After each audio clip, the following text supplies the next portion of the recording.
Welcome, wanderers of the night, to Petra's Dark and Dreamy, where shadows dance and dreams drift through the twilight. I'm Petra, your guide through this realm where the boundaries of reality blur and the mystical becomes tangible. Tonight, we plunge into the depths of the unknown, exploring stories that shimmer in the darkness and ideas that echo through the silence. So find a cozy nook, let the world outside fade away, and prepare to embark on a journey where the night is always young and the dreams are endlessly alluring. Are you ready to embrace the dark and the dreamy? Then let's begin.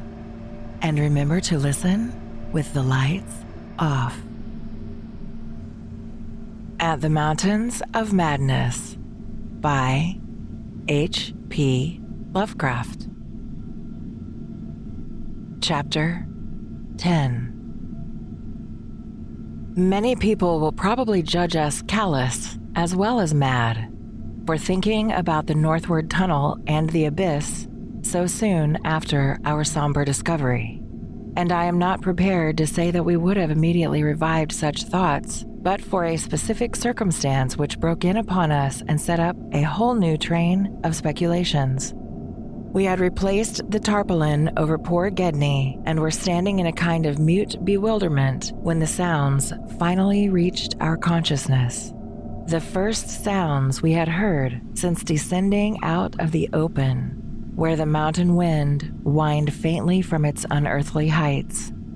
Well known and mundane though they were, their presence in this remote world of death was more unexpected and unnerving than any grotesque or fabulous tones could possibly have been, since they gave a fresh upsetting to all our notions of cosmic harmony. Had it been some trace of that bizarre musical piping over a wide range, which Lake's dissection report had led us to expect in those others, and which, indeed, our overwrought fancies had been reading into every wind howl we had heard since coming on the camp horror, it would have had a kind of hellish congruity with the aeon-dead region around us. A voice from other epochs belongs in a graveyard of other epochs. As it was, however, the noise shattered all our profoundly seated adjustments. All our tacit acceptance of the inner Antarctic was a waste as utterly and irrevocably void of every vestige of normal life as the sterile disk of the moon. What we heard was not the fabulous note of any buried blasphemy of Elder Earth, from whose supernal toughness an age-denied polar sun had evoked a monstrous response. Instead, it was a thing so mockingly normal and so unerringly familiarized by our sea days off Victoria Land and our camp days at McMurdo Sound that we shuddered to think of it here, where such things ought not to be. To be brief, it was simply the raucous squawking of a penguin. The muffled sound floated from subglacial recesses nearly opposite to the corridor whence we had come, regions manifestly in the direction of that other tunnel to the vast abyss.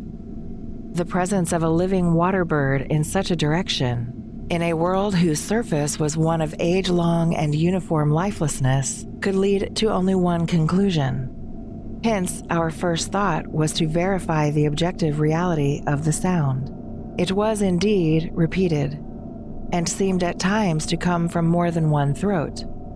Seeking its source, we entered an archway from which much debris had been cleared, resuming our trailblazing, with an added paper supply taken with curious repugnance from one of the tarpaulin bundles on the sledges when we left daylight behind. As the glaciated floor gave place to a litter of detritus, we plainly discerned some curious dragging tracks, and once Danforth found a distinct print of a sort whose description would be only too superfluous. The course indicated by the penguin cries was precisely what our map and compass prescribed as an approach to the more northerly tunnel mouth, and we were glad to find that a bridgeless thoroughfare on the ground and basement levels seemed open. The tunnel, according to the chart, ought to start from the basement of a large pyramidal structure, which we seemed vaguely to recall from our aerial survey as remarkably well preserved. Along our path, the single torch shewed a customary profusion of carvings, but we did not pause to examine any of these. Suddenly, a bulky white shape loomed up ahead of us, and we flashed on the second torch. It is odd how wholly this new quest had turned our minds from earlier fears of what might lurk near. Those other ones, having left their supplies in the great circular place, must have planned to return after their scouting trip toward or into the abyss. Yet we now had discarded all caution concerning them as completely as if they had never existed. This white, waddling thing was fully 6 feet high, yet we seemed to realize at once that it was not one of those others.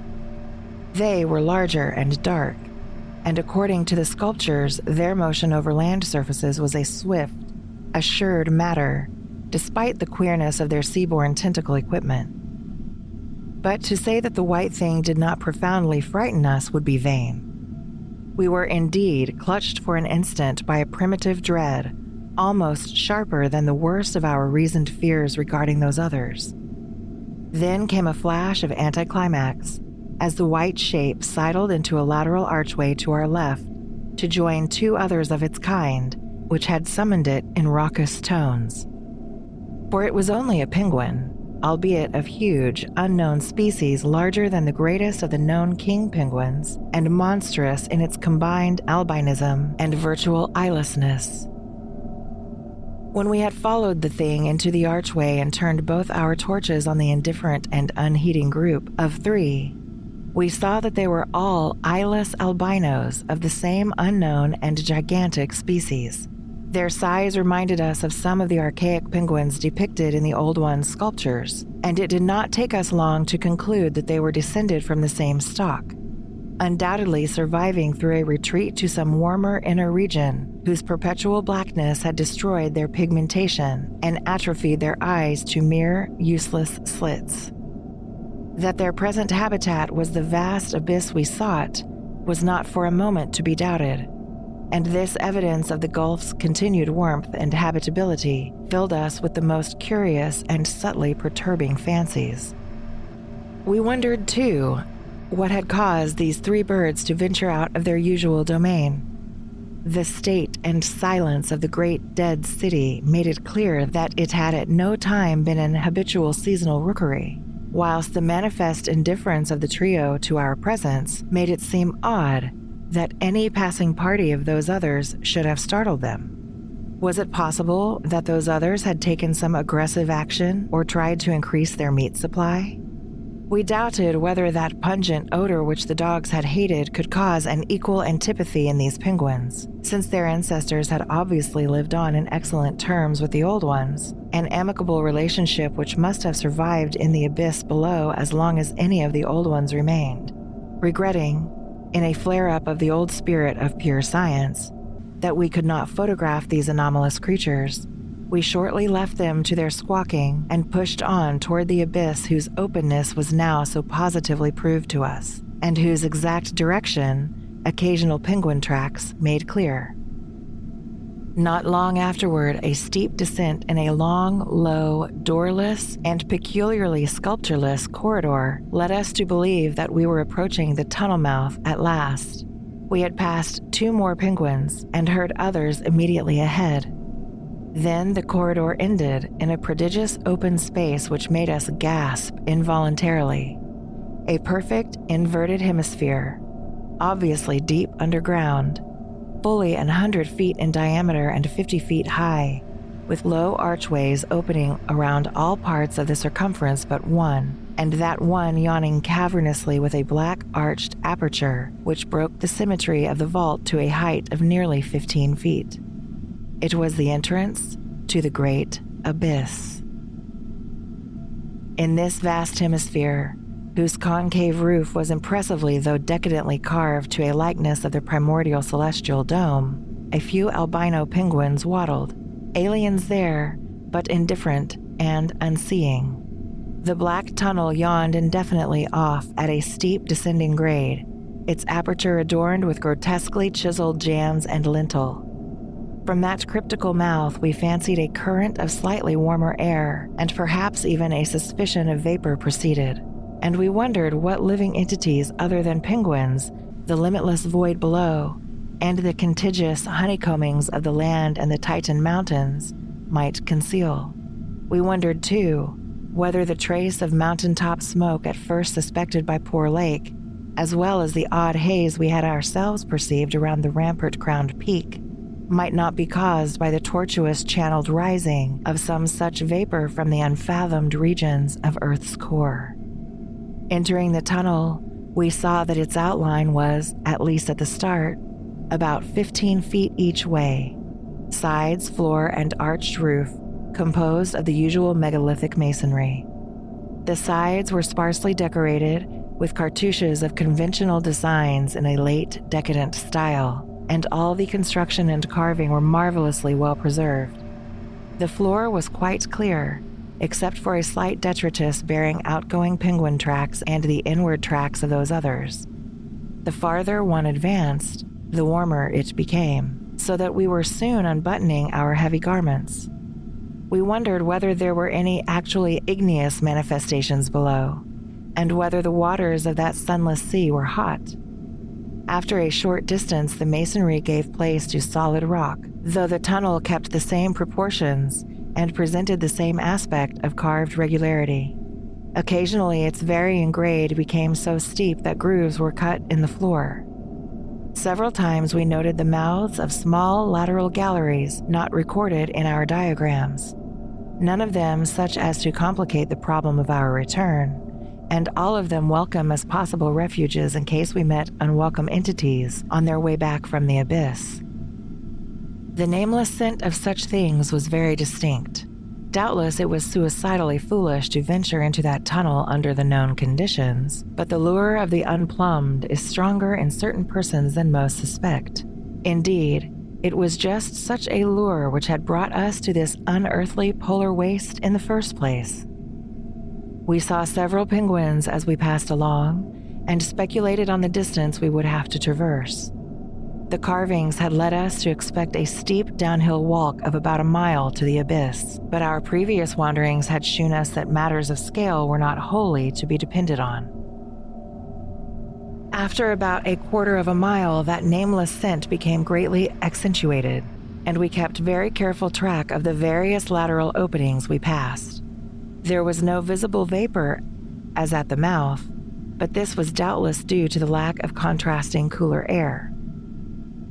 The temperature was rapidly ascending, and we were not surprised to come upon a careless heap of material, shudderingly familiar to us. It was composed of furs and tent cloth taken from Lake's camp, and we did not pause to study the bizarre forms into which the fabrics had been slashed. Slightly beyond this point, we noticed a decided increase in the size and number of the side galleries, and concluded that the densely honeycombed region beneath the higher foothills must now have been reached. The nameless scent was now curiously mixed with another and scarcely less offensive odor, of what nature we could not guess, though we thought of decaying organisms and perhaps unknown subterranean fungi. Then came a startling expansion of the tunnel, for which the carvings had not prepared us, a broadening and rising into a lofty, natural-looking, elliptical cavern with a level floor, some 75 feet long and 50 feet broad, and with many immense side passages leading away into cryptical darkness. Though this cavern was natural in appearance, an inspection with both torches suggested that it had been formed by the artificial destruction of several walls between adjacent honeycombings. The walls were rough, and the high vaulted roof was thick with stalactites, but the solid rock floor had been smoothed off, and was free from all debris, detritus, or even dust to a positively abnormal extent. Except for the avenue through which we had come, this was true of the floors of all the great galleries opening off from it, and the singularity of the condition was such as to set us vainly puzzling. The curious new fodder, which had supplemented the nameless scent, was excessively pungent here, so much so that it destroyed all trace of the other. Something about this whole place with its polished and almost glistening floor, struck us as more vaguely baffling and horrible than any of the monstrous things we had previously encountered. The regularity of the passage immediately ahead, as well as the larger proportion of penguin droppings there, prevented all confusion as to the right course amidst this plethora of equally great cave mouths. Nevertheless, we resolved to resume our paper trailblazing if any further complexity should develop, for dust tracks, of course, could no longer be expected. Upon resuming our direct progress, we cast a beam of torchlight over the tunnel walls and stopped short in amazement at the supremely radical change which had come over the carvings in this part of the passage. We realized, of course, the great decadence of the old one's sculpture at the time of the tunneling, and had indeed noticed the inferior workmanship of the arabesques in the stretches behind us. But now, in this deeper section beyond the cavern, there was a sudden difference wholly transcending explanation, a difference in basic nature as well as in mere quality, and involving so profound and calamitous a degradation of skill that nothing in the hitherto observed rate of decline could have led one to expect it. This new and degenerate work was coarse, bold, and wholly lacking in delicacy of detail. It was countersunk with exaggerated depth in bands following the same general line as the sparse cartouches of the earlier sections, but the height of the reliefs did not reach the level of the general surface. Danforth had the idea that it was a second carving, a sort of palimpsest, formed after the obliteration of a previous design. In nature, it was wholly decorative and conventional, and consisted of crude spirals and angles roughly following the quintile mathematical tradition of the old ones, yet seeming more like a parody than a perpetuation of that tradition. We could not get it out of our minds that some subtly but profoundly alien element had been added to the aesthetic feeling behind the technique, an alien element, Danforth guessed, that was responsible for the manifestly laborious substitution. It was like, yet disturbingly unlike, what we had come to recognize as the old one's art. And I was persistently reminded of such hybrid things as the ungainly Palmyrene sculptures fashioned in the Roman manner. That others had recently noticed this belt of carving was hinted by the presence of a used torch battery on the floor in front of one of the most characteristic designs. Since we could not afford to spend any considerable time in study, we resumed our advance after a cursory look, though frequently casting beams over the walls to see if any further decorative changes developed. Nothing of the sort was perceived, though the carvings were in places rather sparse because of the numerous mouths of smooth-floored lateral tunnels. We saw and heard fewer penguins, but thought we caught a vague suspicion of an infinitely distant chorus of them somewhere deep within the earth. The new and inexplicable odor was abominably strong, and we could detect scarcely a sign of that other nameless scent. Puffs of visible vapor ahead bespoke increasing contrast in temperature and the relative nearness of the sunless sea cliffs of the great abyss. Then, quite unexpectedly, we saw certain obstructions on the polished floor ahead, obstructions which were quite definitely not penguins, and turned on our second torch after making sure that the objects were quite stationary.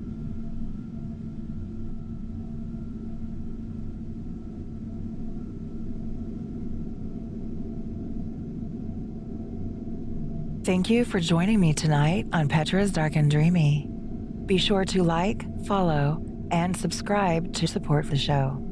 If you are one of the first 100 subscribers, you can request your favorite literature read by me, Petra. Also, please leave a review on your favorite podcast platform or on YouTube, wherever you happen to watch. See you next time.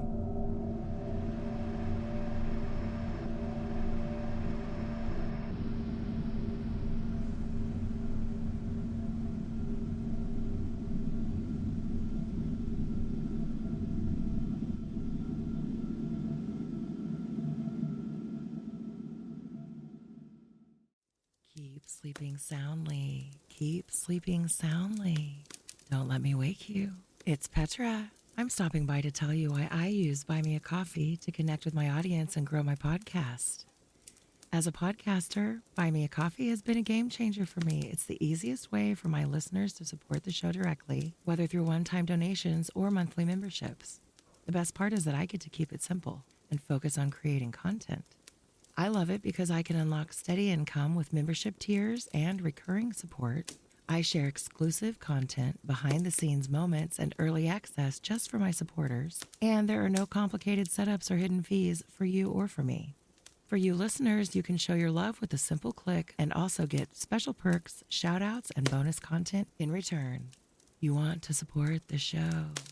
Click the link in the show notes to support the show. And be sure to tell everyone that you love Petra's Dark and Dreamy.